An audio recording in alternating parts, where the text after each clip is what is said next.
All right, hey, Brian Von Herbulis here, host of the Mission 43 podcast, and here with our Director of Engagement and co-host of this, Dan Nelson. And we are bringing you today a very special guest who happened to come in town to support the Challenged Athletes Foundation Idaho and their sled hockey clinic. And there's a good reason why you're here for that sled hockey clinic and helping Challenged Athletes Foundation out, and we'll get into that, man. But I want to introduce to everybody a gold medal winner in the Paralympics in Sochi in 2014, a world champion in sled hockey, let's see, what else? A podcast host, a Marine sniper, a triathlete. What else, man? We're going to get into a whole bunch of things because you're a pretty busy guy and you've accomplished a lot in your life and you've been through a lot in your life. And I have no doubt you're going to present a phenomenal story. I know you have one, and I know our listeners can't wait to hear some more of your story. Thank you. I'm excited to be here. I'm happy you guys could bring me on. Yeah, so welcome to Boise. I know you and your wife have a little bit of history here. I think your wife's from Nampa, Idaho, right? Yep. Yeah, wife grew up in Nampa, and so we've come back, every couple years. When we were first married, when I was down in Texas doing rehab, we would come back every other year for holidays, and now we just try to come over, a couple times a year since we're just over in Portland. When are you guys going to move here?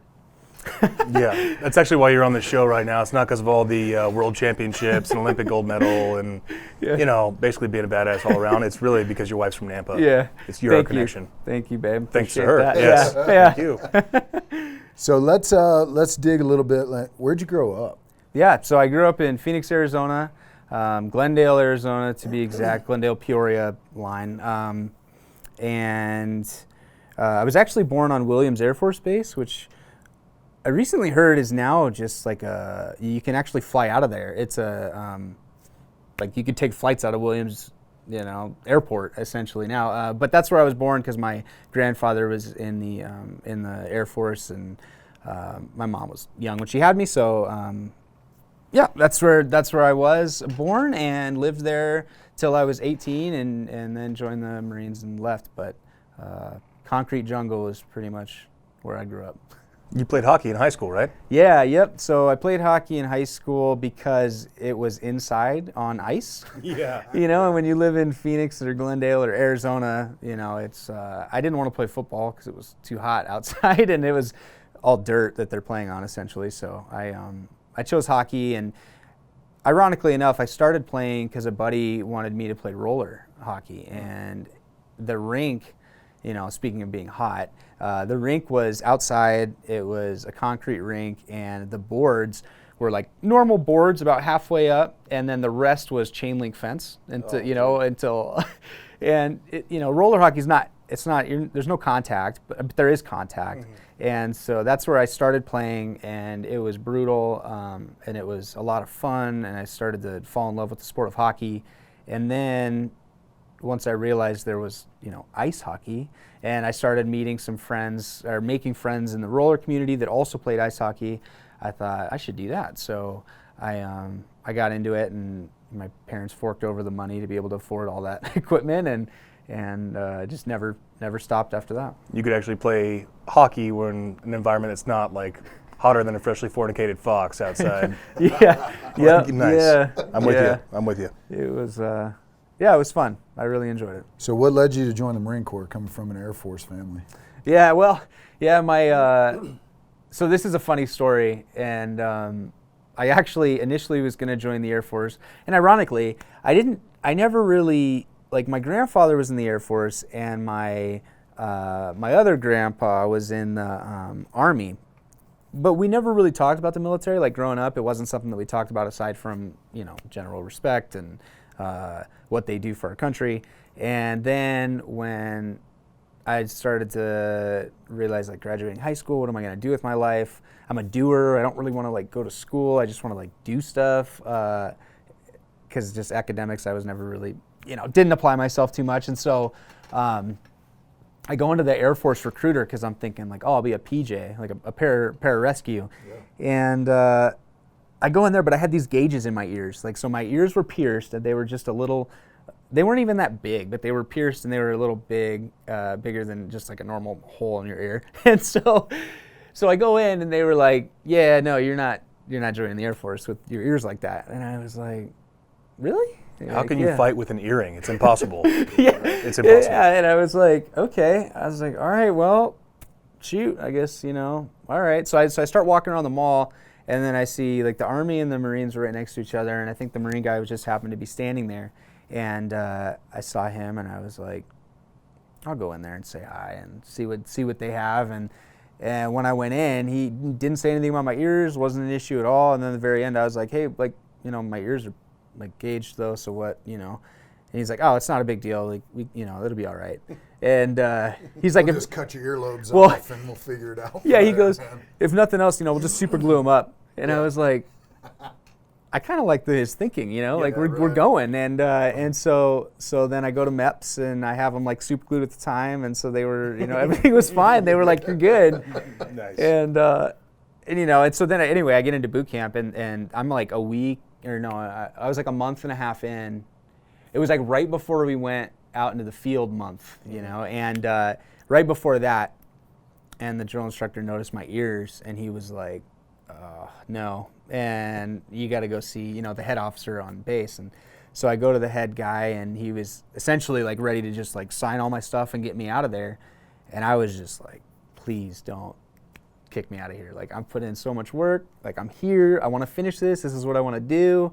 And he was like, fine, but if I hear your name once, like, you're out. And so I was like, okay. And so that's what I did. I just did everything I needed to do, and he never heard my name because I stuck around. And then it wasn't until much later when I had my eardrums repaired after being injured that when they were about to go in to repair them, like, I'm like on the table. I'm like, hey, by the way, can you get these shut for me? And he was like, yeah, that's fine. We could do that. And so got them fixed. But so, basically, long story short, I joined the Marines because they took me, and then just the military in general because I wanted to do something. I've always enjoyed being a part of something bigger than myself, and the military seemed like a cool thing to do. I actually got pictures of me and my cousins.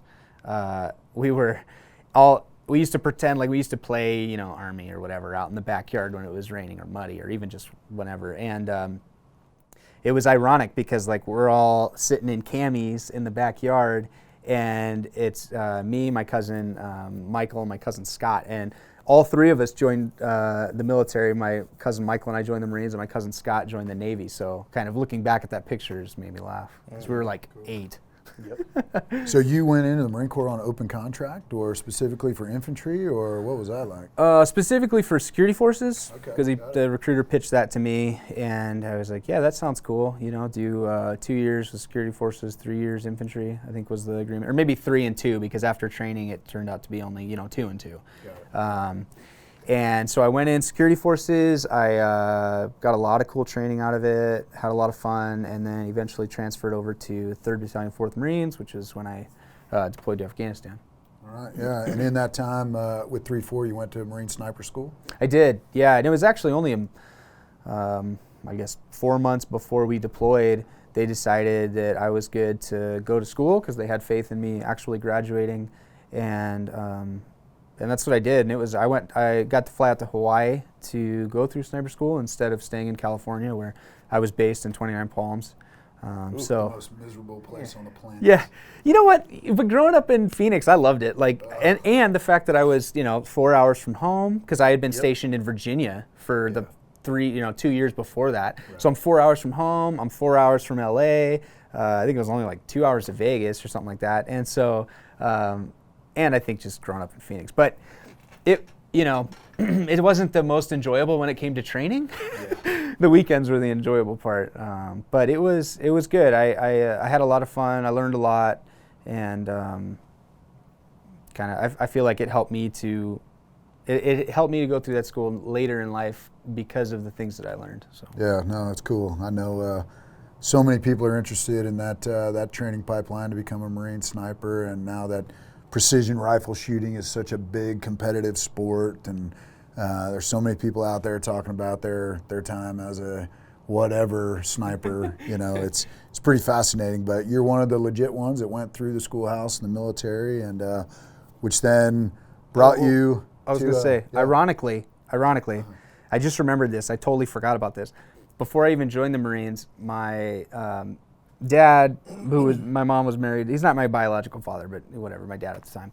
We actually had an agreement when I was joining the Marines, and he was like, because he had always bought guns and we'd gone shooting, and he said, if you become a Marine sniper, I'll buy you whatever gun you want. Oh, yeah. And I totally forgot about that. And for like the whole time I was enlisted and even went through sniper school, and then it wasn't until later, but granted, we don't really, that never happened. But yeah, it was kind of ironic how it was something in the back of my mind that I guess I always wanted to do. And then I just kind of forgot about it and put the work in and ended up becoming that. So sorry to cut you off. Cool, we'll use this platform now to call out Josh's dad. You owe him a gun, whatever he wants. Wherever you are, man, you owe him whatever gun he wants. No, that's okay. I'm good. Do you shoot at all now? Being in Portland and in Hillsboro, it's hard to go shooting. I would love to go shooting. But what are you doing next week? I'll be back in Portland. Right. Actually, I'll be at a triathlon training camp next week. All right, because we got 10 Marine snipers coming here to Idaho to train. So you know what? There's so much going on next weekend. I could have gone to the Stadium Series game too next weekend, and I was like, gotta go train. Yeah, cool. So you're with 3rd Battalion, 4th Marines, and you guys end up deploying to a wonderful place in southwest Afghanistan, the Helmand Valley, right? Yep. Yeah. Nowzad, Afghanistan. Yeah. So what a god-awful place that was. Yeah, it was. I will say it was beautiful. The terrain was beautiful. It reminded me a lot of similar to 29 Palms, which is probably why they're that's the main training base you go to. Right. But yeah, people there weren't really nice, and there was a lot of bombs everywhere. So it wasn't the most enjoyable in that. That's the most diplomatic way I think I've ever heard Afghanistan described. Beautiful. Some people were relatively unpleasant, and there was an unfortunate series of bombs everywhere. Yeah. Gotta watch your step. Yeah, watch your step. You might lose something there. Yeah. So tell me a little bit about your time there in Nowzad, and then up to the point of injury and what happened that day. Yeah, so I was only there for maybe a month max. I think I was maybe there for 3 full weeks. And first week we were there, we didn't really do much. We did some training stuff just outside a little base, but it was a small base, I don't know, size of a grocery store maybe, with wall. Like if you took the size of a grocery store and just took the walls of the outside grocery store and removed everything in the middle, that was where we were in. And it was, I don't know, man. I enjoyed it. I thought it was really pretty. It was a beautiful area, and then there was little outposts. But I remember, the first time I was always getting up. I was just up. I was just kind of antsy, and I heard a bomb go off one morning. I was sitting in I forgot what I was on the computer or something. I heard something, and it sounded like a big explosion. I was like, interesting. And there was only 2 computers, so I think, I got up early and I went in and I messaged somebody or something to say that I was good. And then I heard this big bomb go off and I was like, what was that? So I start going around to different places and I'm like, hey, did anybody know what happened? And I found a radio guy and he's like, yeah, a IED, one of the vehicles hit an IED and, some Lima company, this platoon's going to go out and help them out. I was like, sweet, I'm going to go get my stuff, and I'm going. And by the time I got back with all my stuff, the state platoon guy, the officer, the head guy at the time, he was like, no, we're all going. You're just going to have to wait for us. And I'm like, yeah, but they're going. They're ready. I'm going to go. And they're like, no, you got to wait. I was like, okay. So we ended up going out and ended up kind of what happened was the vehicle lost a front left tire and was on an IED, so we kind of set in around it. And then just kind of protected it as they tried to pull it out, and then pulled it back to base. And so that was my first time. Oh, and then we were getting shot at the time, which it wasn't accurate, but we had to call in some fire from a helicopter, which was really cool. And it was just total Wild West type stuff that you're like, this is kind of cool and scary, but it's cool. And so then go back, and I was like, all right, see maybe this is how this deployment's going to go, and there's going to be a lot of like IEDs, and then going out and getting people, and so then we go out on a patrol early in the morning, probably a week later, and it's like super dark, and we're trying to get to this location, and we're pretty sure we got it, and we might have even set in exactly where we wanted to at the time, and we get there, and we have our engineer, I can't remember the exact name, but he's scanning for IEDs at the front, and so we make it there and we get set in and everything's good, and then the sun comes up and we're like, we can't see anything, like literally, like it's just tons of buildings around us, and we're trying to see this area way over there, and so being just the kind of platoon or unit that we were, I was like, well, we're not doing anything, and that's not why we're here, so let's get up and get our stuff and we'll move. And we made a collective decision, like, yeah, let's go. So then we get up and we head down, and we didn't know it at the time, but we ended up walking down Amputee Alley, which is what was named by the Marines. And later I had learned, there's another guy, Paul Schaus, on the sled hockey team that was also injured there in Amputee Alley, and he, in Nowzad. And so that's kind of, it was just the way things went in that area. And we were cruising through, and we get to this area where we're like, all right, I think this is where we want to set in. And so we were like, we'll go up on that roof and we'll have some guys stay down here. And we do a short security halt as guys because we had to be spread out. So we're doing a short security halt in this little compound. And I just step up on this ledge of this, like a patio kind of thing, where there was, it was probably like a 9 foot to the ceiling or so. And then I was on the ground, and there was definitely there was windows leading through, and there was definitely dirt that went up through this one window and to go through. And I was like, okay, I don't want to take that one, but do they expect me to not take that one and then I take this other one? You know what I mean? And so then I'm like, let's just take a halt, And so then we take a halt, we start filtering in, and then I'm like, oh, we got way too many guys in here. And another guy kind of, had the same idea, and he was like, yeah, we got to go. So then, I don't know if I stepped on it, because it was kind of dirt under me, but not really, it was mainly concrete, or one of the other guys did, because apparently after the fact it was daisy chained, a couple of them were daisy chained together, but basically I just remember standing up, turning around to look back at that hole to decide if I wanted to crawl through it or not to get into the little compound, and then the explosion went off, and I remember instantly thinking, oh, so this is what it feels like to be blown up.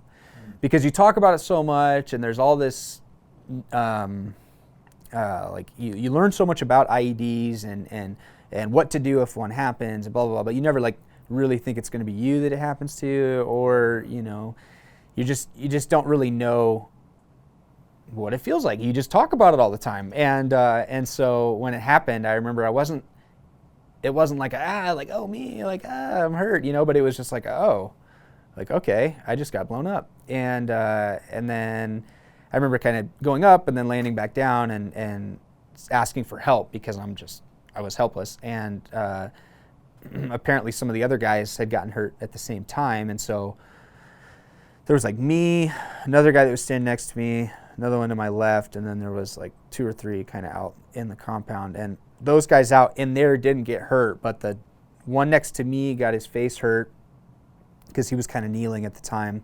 And the other ones got some other kind of shrapnel, and then his leg got hurt. And so then we had an amazing corpsman with us who knew what to do, and he was on top of it. I was so glad he was with us. But they come over, they start ripping the gear off me. There was about 10 of us.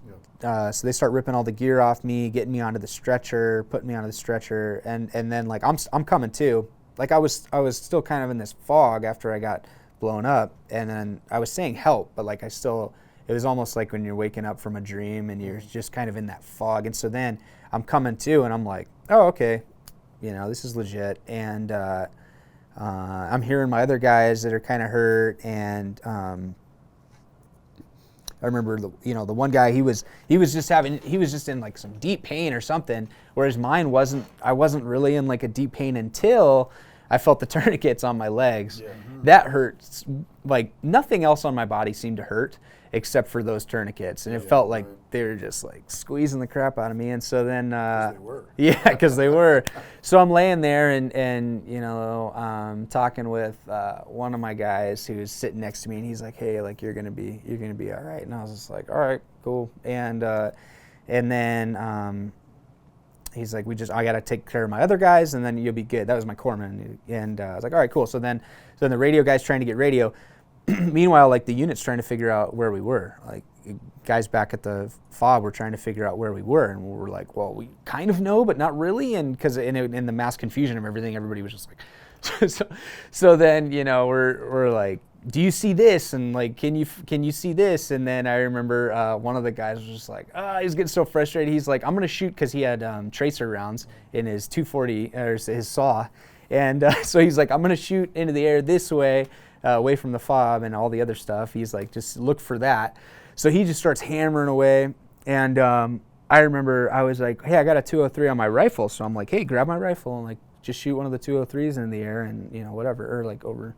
And they were like, dude, your rifle's done. And I remember kind of like looking over, and it was just in pieces. And I was like, okay. And meanwhile, the radio, they're trying to get him. And, you know, I'm like, hey, how much longer? You know, and he's like, 5 more minutes. And I'm like, yeah, you already said that like 5 minutes ago. And then that was kind of, after about, you know, an hour or so, it was just I was starting to get really tired. And I was like, oh man, I'm just so tired. I just want to go to sleep. And my corpsman was like, don't go to sleep. And I was like, I'm tired, you know? And he was like, don't go to sleep. So I was like, all right, fine. And then there's another guy walking around. I'm probably getting super descriptive here, but there's another guy that was walking around kind of having a really hard time with it. And I was like, just come over and sit by me and like, let's just talk, because I needed something to distract myself anyway. Right. So then we start talking and didn't really say anything anyway, but just chatting.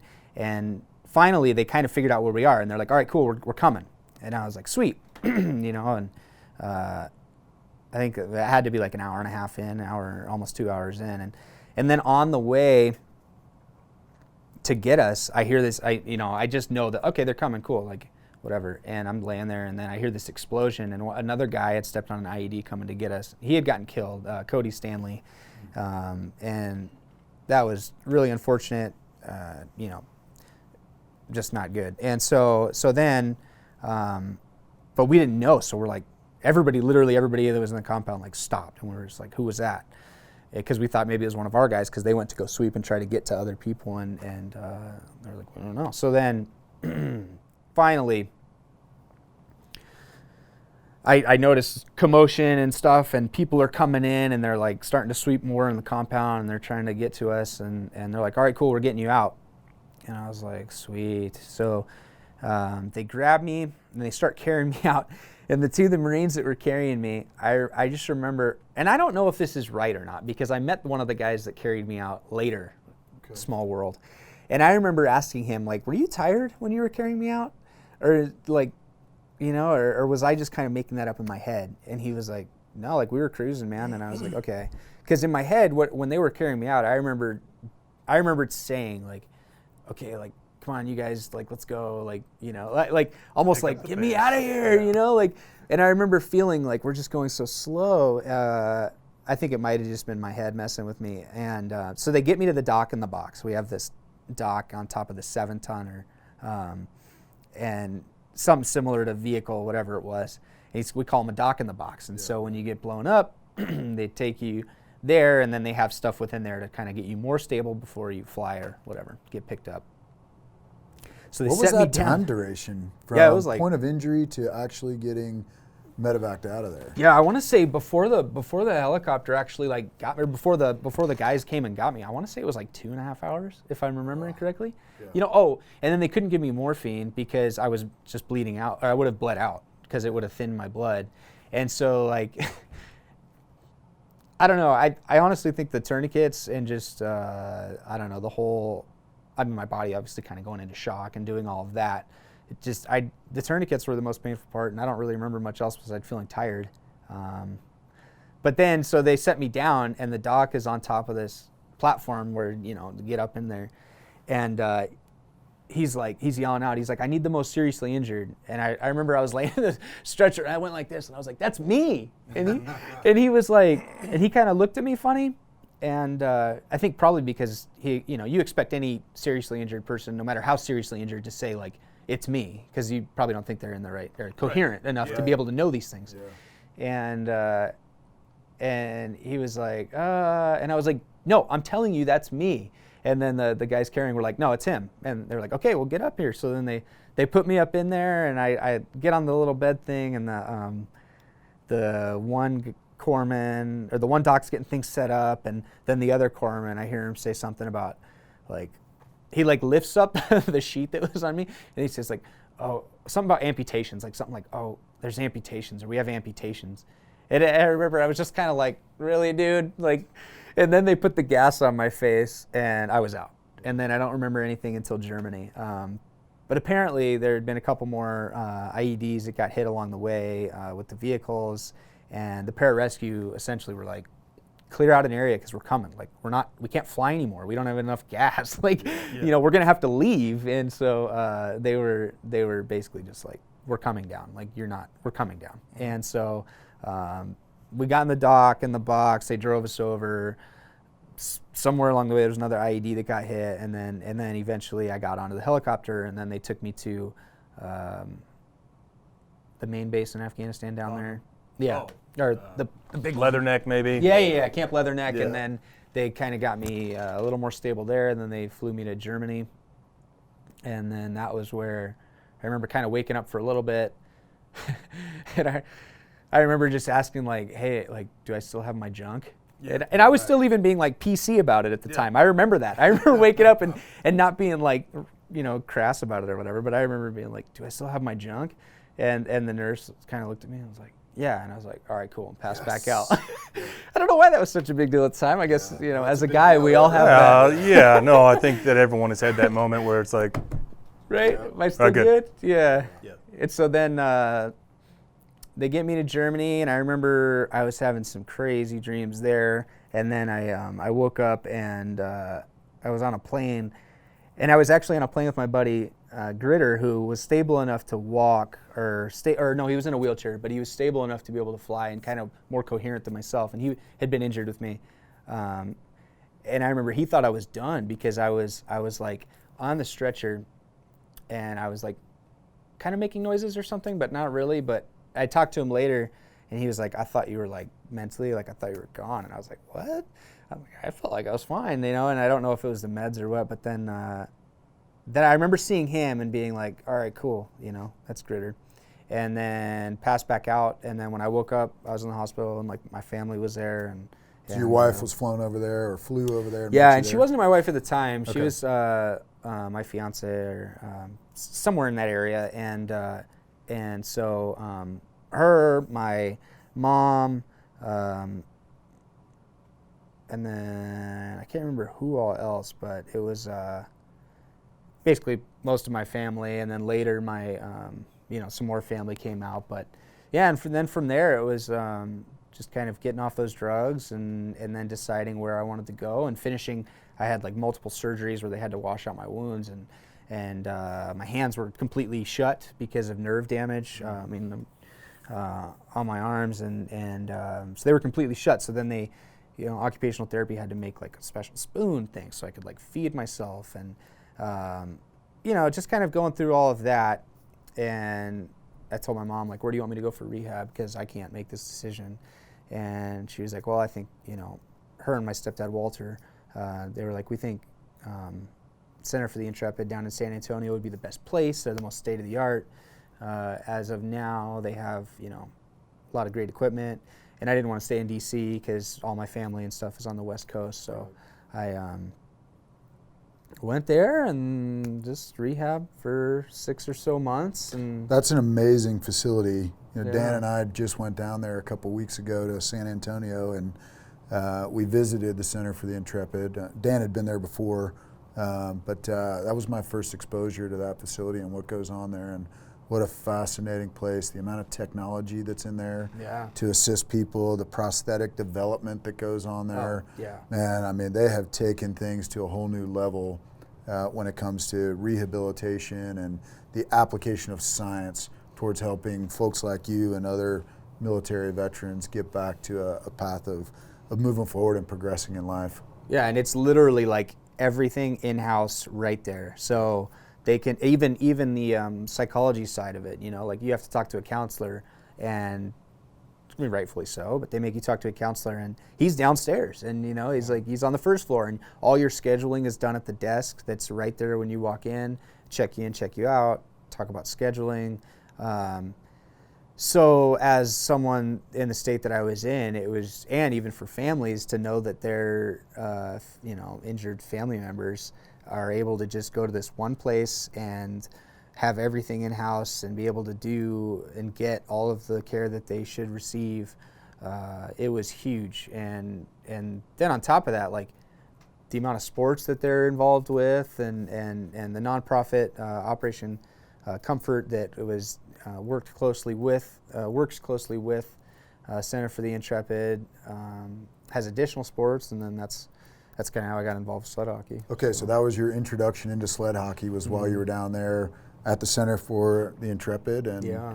Okay, cool. So how'd that transpire? Like, what happened? Yeah, so I was doing rehab, and my mom, you know how moms are, they talk, and she was talking with one of the physical therapists, and you know, he used to play hockey and blah, blah, blah. And the physical therapist was like, oh, well, he needs to try sled hockey. We have a sled hockey program that we work closely with. And I was like, okay. But the big thing is my hands. Like I still had to make sure my hands were healed enough. Like I couldn't even do a pull-up, or I couldn't grip the pole enough to be able to do a pull-up. You know, that's how much strength I didn't have. And I could barely hang there. And so it was a matter of getting there before I could actually try it. But the first weekend they had a tournament in San Antonio.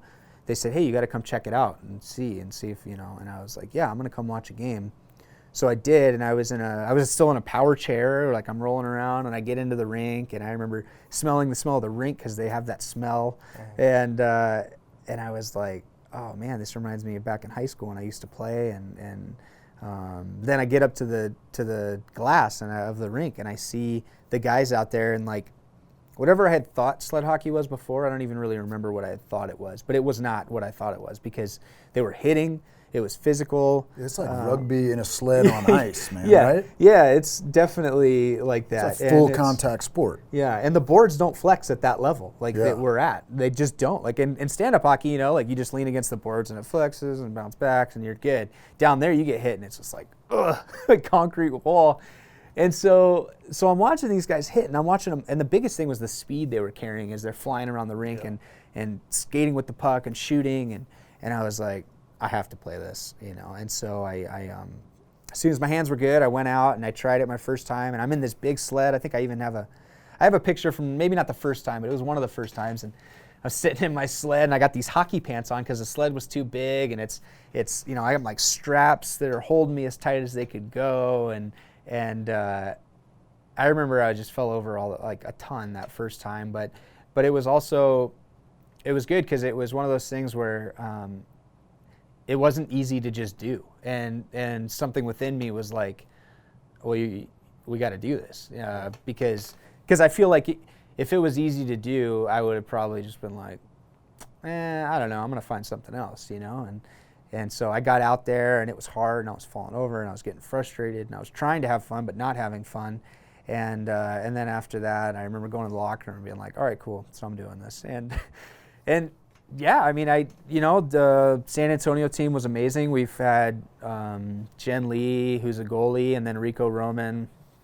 We were all on the team in 2014 that made it. That to was the a gold Paralympics. Olympic team, right? Yeah. Cool. So, but it was funny how it all started because Lonnie Hanna, who was a Paralympic sled hockey player, I can't remember when he went and won. I think he won gold in 2002 in Salt Lake with the USA team. But he was living in Texas at the time and was coaching that sled hockey team, the local San Antonio team. And I remember we just got to talking one day, and he's like, yeah, I'm putting in a call to some of the people with the national team. Like, you need to be on the national team. And I was like, what do you mean national team? Like, you guys have a national team? Like, there's like, this is a, like, there's a bigger thing than just this, you know? And because I didn't know. I didn't even know the Paralympics was a thing. Like, it was just funny how little I realized. And he was like, yeah. And so then I checked back in with him later, and he was like, they're just like, you know, you're just going to have to go to tryouts and whatever. And he's like, but because he wanted to try to get me out to a camp to get them to see me to see them, whatever. And I was like, cool, I'll go to tryouts. And I just worked with Lonnie. And so I went to tryouts my first year of playing. I'd only been playing for like a year. And I went to tryouts in July 2011. And yeah, 11. And I didn't do bad. I didn't do that great. And it was actually funny. I scored a goal in that tryouts. But the way I scored it was I had the puck on my stick and I was going in to shoot on the net. And one of the defensemen was back checking to come catch up to me. And he whacked the stick right as I was about to shoot it. And it chip shot. Yes! And then it went in the net. It just like floated up and over, went in. And I was like, Hell you know, yeah. like, wasn't me, but it went in. And so then, Did you high five him for the assist? I should have. Thanks, bro. Right. Yeah.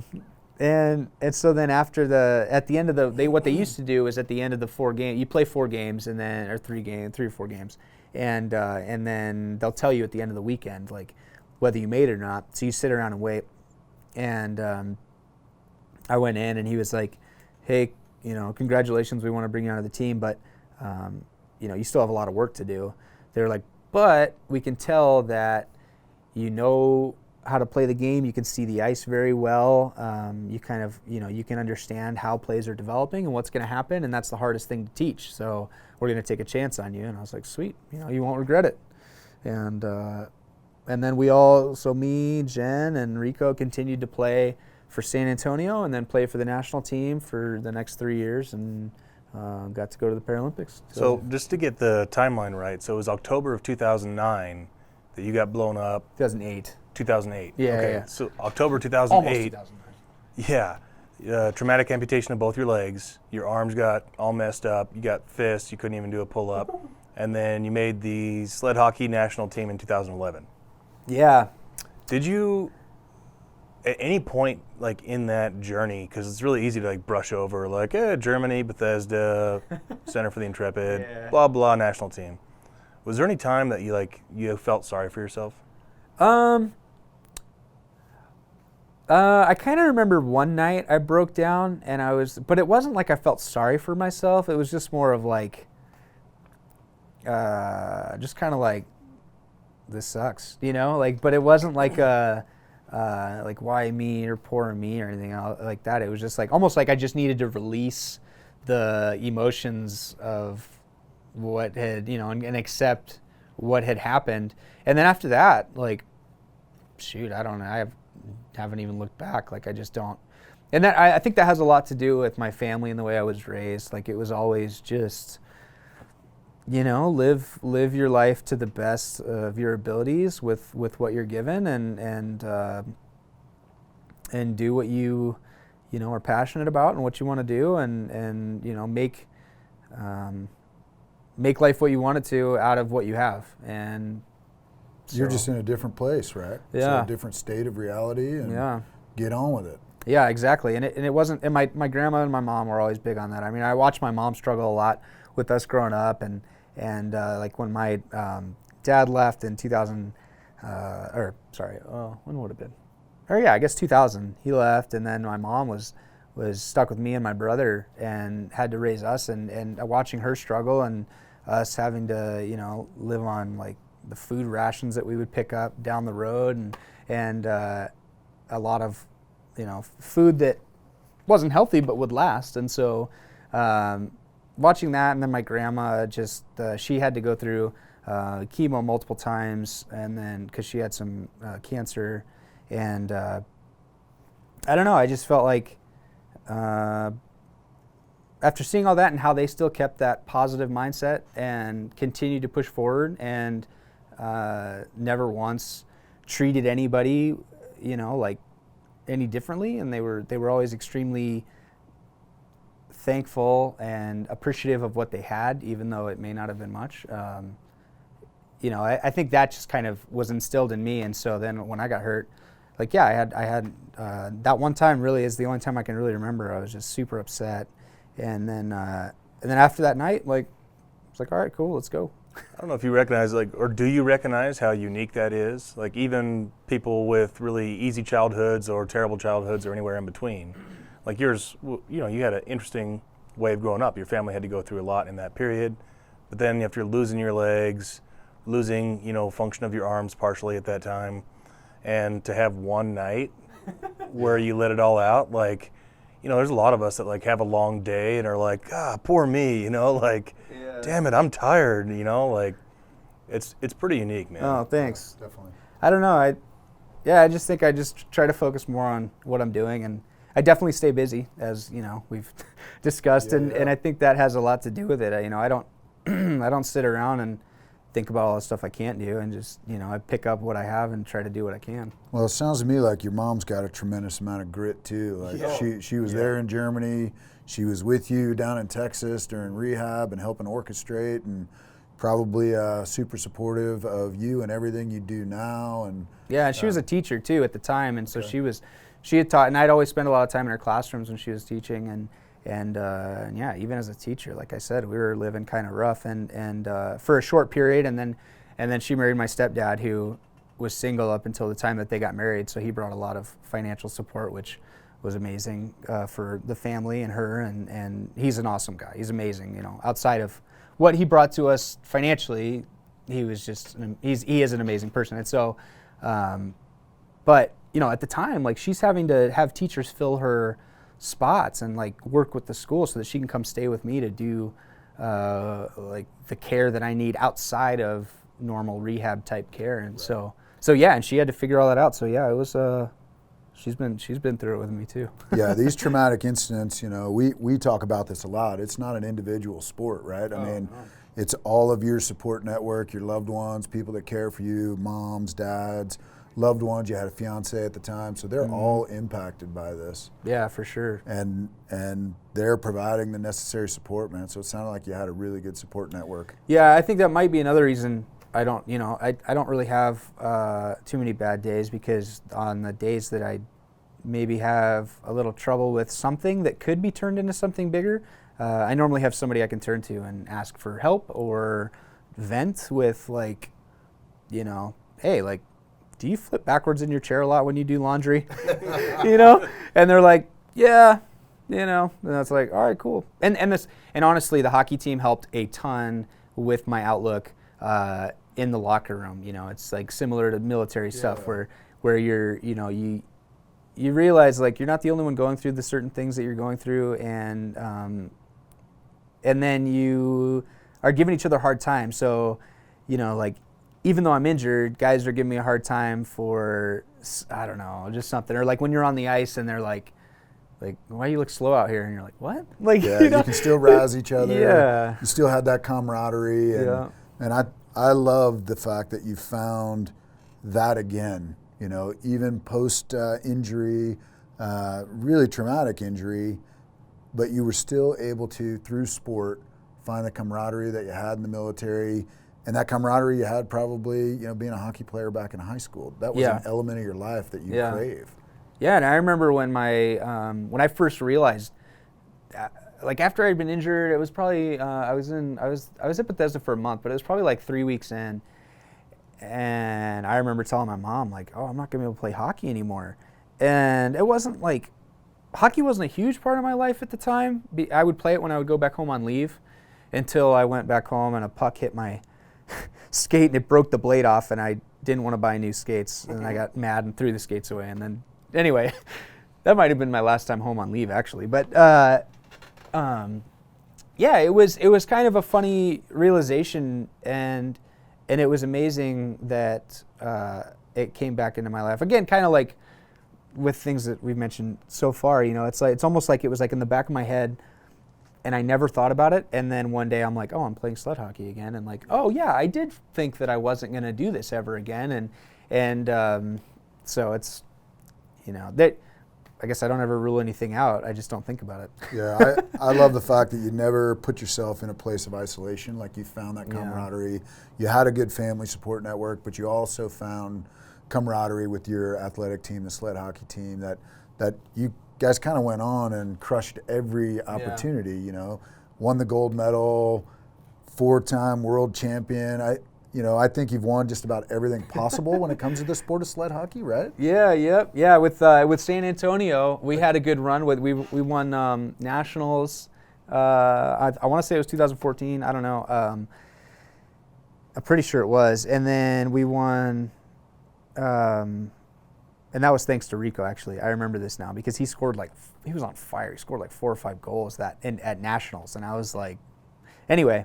And then won the sled hockey NHL Sled Classic with the Dallas Stars team. It was like San Antonio and Dallas that would kind of collaborate because San Antonio team wasn't affiliated with an NHL team, so we had to play with Dallas. So we won the Sled Classic the one year. We beat Buffalo, who had been winning forever. They were practically a dynasty at that thing, and then we won. We were the underdogs, and like it was just so cool. And I guess that's what I love about the sport and the people you meet and like you said, the camaraderie and stuff, is that like winning's cool, but when you're able to win in a way that maybe you don't think you're going to, and with people that you genuinely care about, like that's just even better. So now that you've accomplished everything in sled hockey, you're now on to triathlons. So there's nothing left for you to win unless we invent a new event in sled hockey. Well, not exactly true, because you also did the Chicago Marathon last year, and you're going to do it again, right? Yeah. So I was kind of forced out of sled hockey because of my family, but it was good. It was a good transition. I don't want to say I'm never going to play at the national level again. Because I'd love to. I love that team, the group of guys, the people. It's one of those things that I would love to continue to do. But right now it wasn't the right time. So what ended up happening was after 2014, we won gold. After 2014, I played again for another year, and my wife was pregnant with our son. So we have my son about like halfway through the season, and I was like, still playing, traveling. We're taking like a 4-month-old to the training camp because my wife wanted to go, and it was just a mess. Piece of cake. Yeah, just a mess. I mean, I think they stayed in the hotel room pretty much the whole time, and so then I was like, all right, I'm gonna take next year off. Like we've been doing a lot, and whatever. I'll take next year off. So I took next year off, and I was like, I'm just gonna take 1 year off, and then I'll go back and play for a year, and then go to the Paralympics the following year, and be back with the team. Well, I took the 1 year off, and then I was going to go back and play again, and we found out that I was going to be having my daughter 2 months before the Paralympic Games was going to be in 2018. And having been to the Paralympics once and knowing how I am in my preparation for big events, I was like, that's not going to work. And because I'm not one of those like, sure, I'll do it, but I'm not really going to invest myself fully.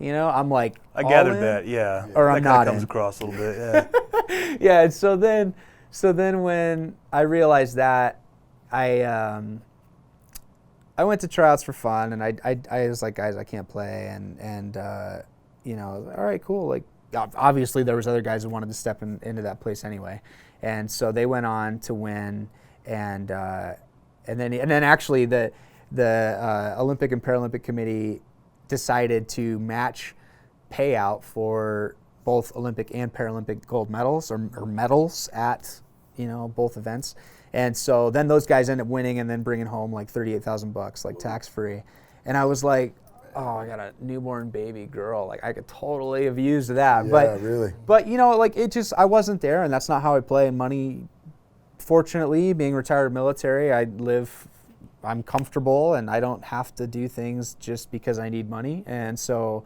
I try to live my life doing the things that I value and not just for money. And so I went back, though. So then after that year, the 2018-19 season, I told my wife, I was like, all right, cool. Like, we're settled, we're stable. I want to go back and play hockey. I miss it. I miss the guys.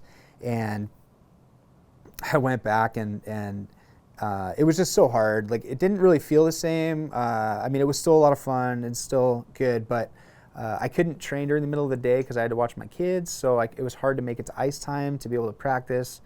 And I could work out and stuff, but if you're not skating, like, you're not going to get what you need to be able to be a top performer on the team. And like I said, I'm either all in or I'm out.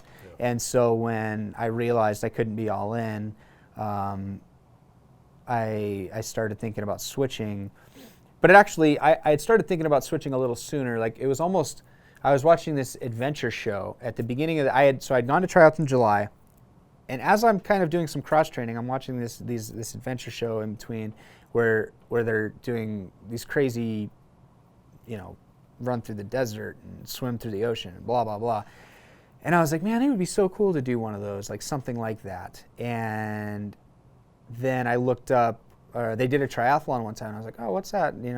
I couldn't really remember what it was. So I looked it up, and there was going to be a local triathlon, but I didn't know how to use a running chair, the racing chair. And so I was like, well, I can't do it. But then I saw a little thing that said that you could do an aqua bike. So you would swim, and then you would do the cycling portion, but you just wouldn't do the run, and that would be your race. And I was like, well, I can do that. That sounds like a lot of fun. So before the hockey season even started, I did that in the summertime. It must have been like September. I think it's the last race of the season, so it must have been September. And I loved it. And I felt so cheated because I didn't do the running chair, the running portion. I felt like I didn't get to finish a full triathlon. Yeah. So I was like, cool, well, I'm going to learn how to run in a race chair and use that so that I can do that and then, do marathons and because that looks like a lot of fun. It's not, but it looks like it. Marathons don't feel fun. Yeah. And so the hockey season that year, it worked out perfectly for me to get involved into triathlon internationally at the international level because there's a race in March. And we had this big break in the hockey season between December. We had a camp like the very first weekend of December. And then we didn't have a camp again until almost like the end of March. And the race that I wanted to do in Florida was for international qualifying, whatever, for USA Triathlon. And it was the weekend before I would go back to hockey. So I was like, sweet, I can invest these next 3 months and put all my time and effort into going to this race because I had already been swimming and doing the bike and I'd been getting used to using the racing chair. And after looking at times, I was like, I could be like legitimate in this.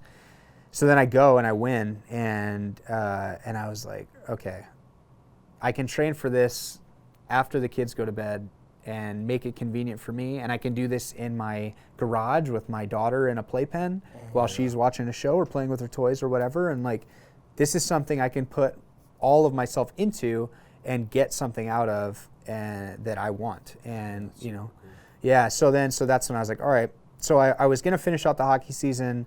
I went to that camp afterwards, had a lot of fun, and then ended up having to have my appendix removed before World Championships that year, which they went and won.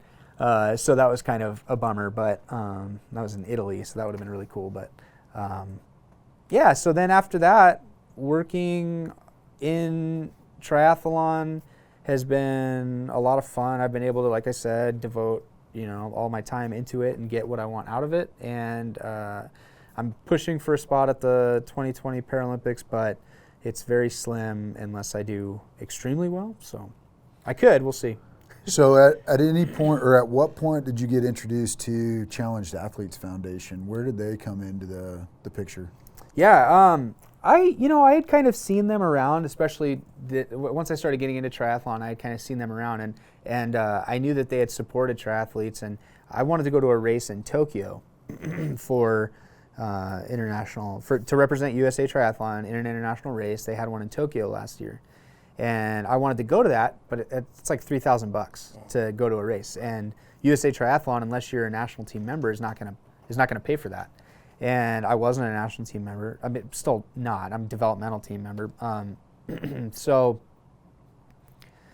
I saw that they had a grant that they would provide, so I hit them up, and then we started talking, and then And they did. They helped me out with the airfare to be able to go to Tokyo so that I could race, which was amazing because that was $1,500. And with international races in triathlon, you can't buy, or they don't tell you you're actually racing until a month before. Oh, wow. So it's not like you can plan this stuff out. You know, you're literally a month before. They're like, okay, here's the start list. So that was my first like official connection, asking them for money. And then after that, I mean, I came here and did the Twilight Criterium, which they had helped put on, and then they asked me to come out here for this sled hockey event, and nice. I just feel like I'm doing more and more with them, and it's been, I mean, they've been awesome. Yeah, I know they're certainly grateful having you here in Boise to help out with the clinic this weekend, and you know, a guy of your prominence in the sport, like who better to teach these, you know, aspiring, adaptive sled hockey players in this clinic they're putting on. So thanks for coming out and supporting that. We love our opportunity to work alongside them, you know, Challenged Athletes Foundation Idaho here, and provide volunteer support for what they do.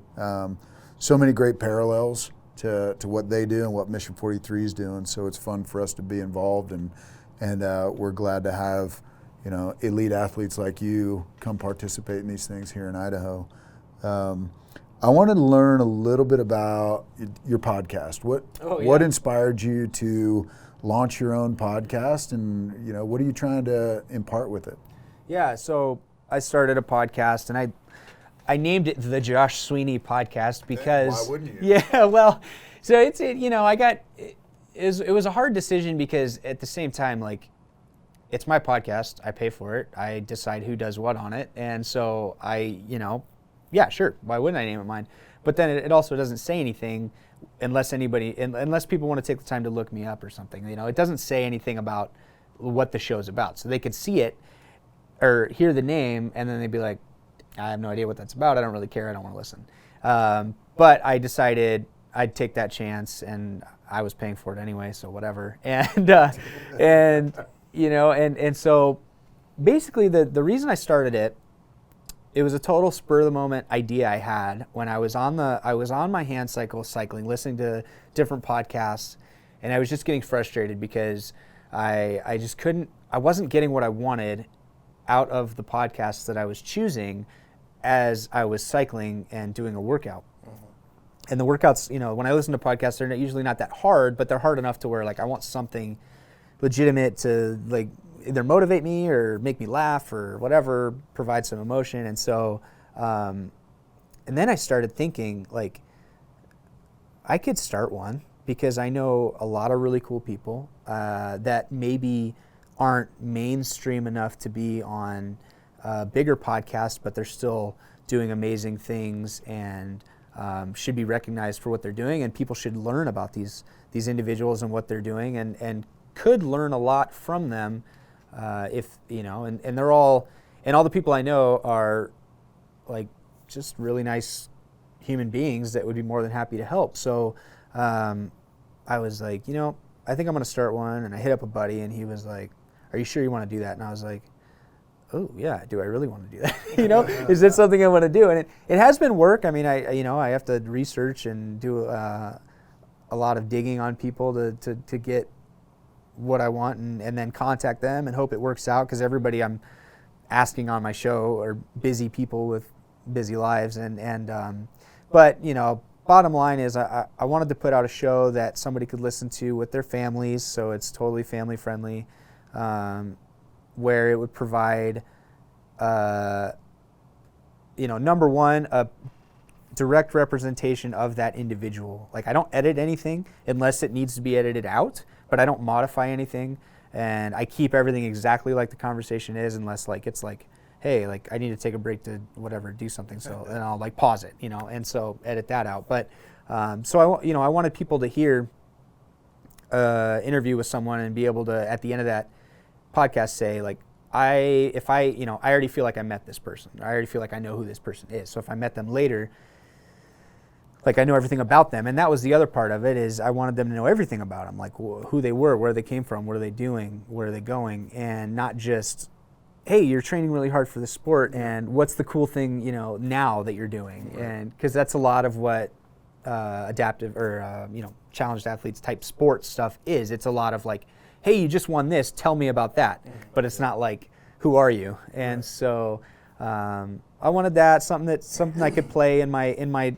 That was the other thing, is I wanted to be able to play it around my kids, so that, because we'd be taking drives, go to the airport, whatever. It's like 45 minutes away. I want something to listen to that's not Kids Bop, and so yeah. And so with all that stuff combined, it was like, you know what, I'm gonna put one out and we'll see how it goes. So right now it's been a lot of disabled athletes that are doing really cool things, and people that work closely with the disabled community. But I'm trying to transition into getting some military guys and just some other people that